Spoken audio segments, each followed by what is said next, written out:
Berlin की तीसरी पत्नी उसे धोखा देती है और उसकी तलाक हो जाती है। बर्लिन कहता है, एक बुरे दिन को दो चीजें बेहतर बना सकती हैं, एक प्यार और दूसरा चोरी। फिर एक गाड़ी बर्लिन को लेने आती है। गाड़ी में बाकी टीम के सदस्य बैठे होते हैं। केला एक हैकर और कंप्यूटर इंजीनियर होती है। रॉय हर तरह का ताला खोल सकता है। प्रोफेसर डेमियन सुबह को प्रोफेसर और रात को चोर होता है।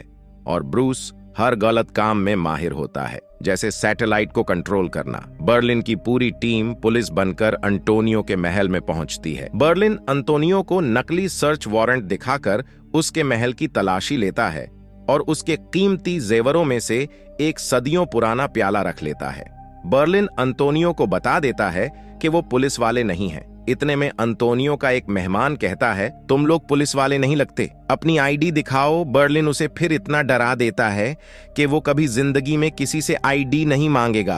फिर सब लोग वो प्याला लेकर पेरिस निकलते हैं। वहां वो होटल बुक करते हैं। फिर बर्लिन सबको कैमरून से मिलवाता है, जो मेंटल हॉस्पिटल से आई होती है। प्रोफेसर और बर्लिन मिलकर सबको अपना प्लान समझाते हैं। वो उस प्याले को केमिकल में डालते हैं, जिससे वो प्याला पुराना लगता है। ये लोग उस प्याले की मदद से अरबों रुपए की हैस्ट करने वाले हैं। अगले दिन बर्लिन अपनी पूरी टीम को लेकर चर्च जाता है। वहां पर फादर से कहता है, हमें शक है चर्च के नीचे खजाना दफन है। फादर ये सुनकर बहुत खुश हो जाता है और पूरी टीम को खुदाई की इजाजत दे देता है। असल में ये सुरंग एक कब्रिस्तान से होकर नीलामी घर तक जाती है, जहां पर कीमती जेवर मौजूद हैं। सब लोग चर्च से वापस होटल आ जाते हैं। बर्लिन सबको बताता है कि सामने वाले घर उस नीलामी घर के डायरेक्टर का है और सिर्फ वही जानता है कि जेवर कब आएंगे, इसलिए हमने उस पर नजर रखनी होगी। जैसे ही डायरेक्टर और उसकी वाइफ घर से बाहर जाते हैं, रोई, कैमरून और केला लॉक खोलकर उनके घर घुस जाते हैं और वहां सीक्रेट कैमरे लगा देते हैं।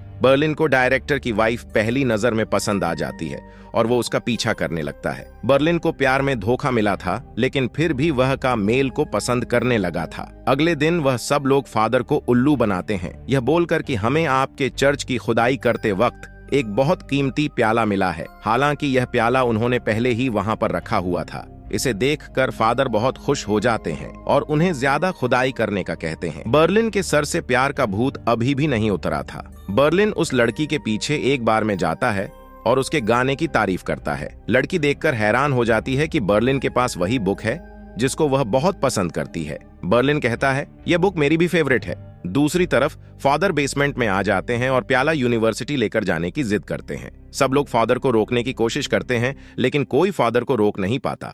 जब बर्लिन को पता चलता है कि फादर उसका प्याला ले गए हैं, तो बर्लिन को बहुत गुस्सा आता है। बर्लिन रॉय को हुक्म देता है कि किसी भी तरह उस प्याले को वापस लेकर आओ। रॉय और कैमरून दोनों बाइक पर प्याले को वापस लेने जाते हैं।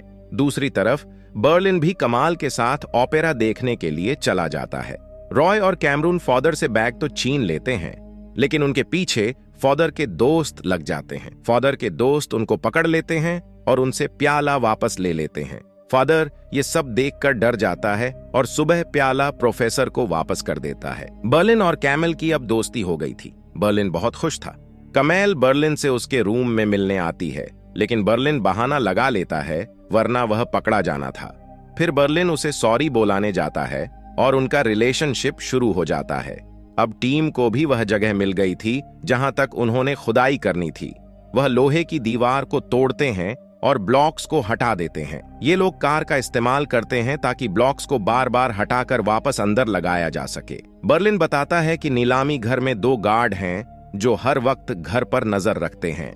गार्ड्स को पिज्जा खाना बहुत पसंद था, इसलिए ब्रूस ठंडा पिज्जा लेकर जाता है और गार्ड्स को गुस्सा दिलाता है। गार्ड दूसरे गार्ड को बुला लेता है।